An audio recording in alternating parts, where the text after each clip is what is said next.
Môre, dit is alweer Vrydag, die eerste week in Oktober, die 3 Oktober. En ons het met mekaar gesels na Spring Clean, waar pak jy weer jou goed? En ons het vir mekaar gesê, die Koninkryk van God. So, ja, ek sê dit oor en oor, dat Spring Clean beteken nie noodwendig, of glad nie, dat jy net die goed afstof, en dan weer terugpak nie.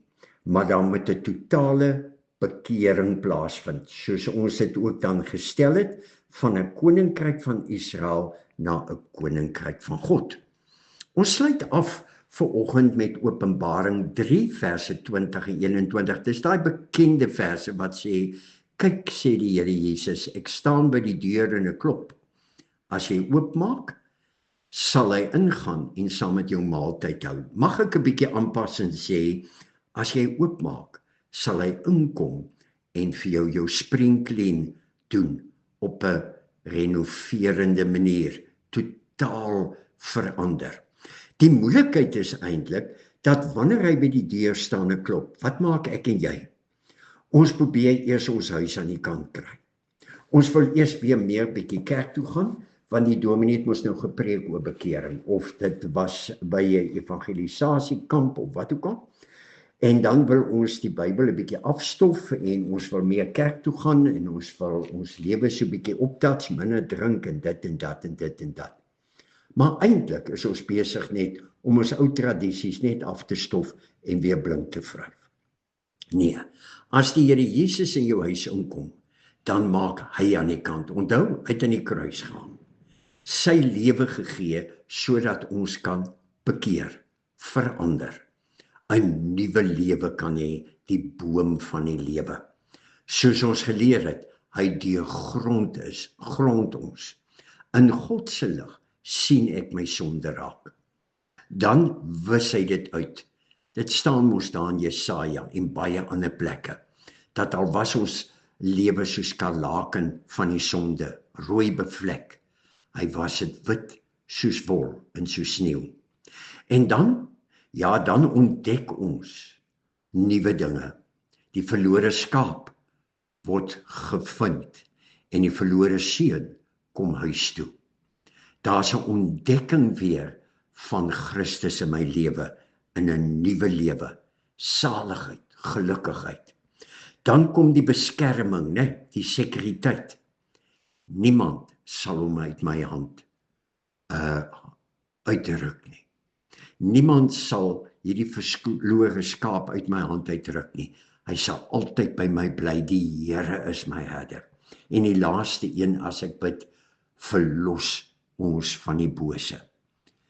Dan lei hy ons nie in versoeking nie, maar hy maak ons los soos hy vir Legio die bose uit hom uitgedryf het en baie ander mense wat met die bose vervul is. Wat beteken dit in die praktyk? In die praktyk beteken dit dat in Markus 10 staan daar, dat die kinders was onder Jesus se voete as te ware en die disippels het met hulle geraas en dan sê hy, moenie die kinders verhinder nie, maar laat hulle na my toe kom.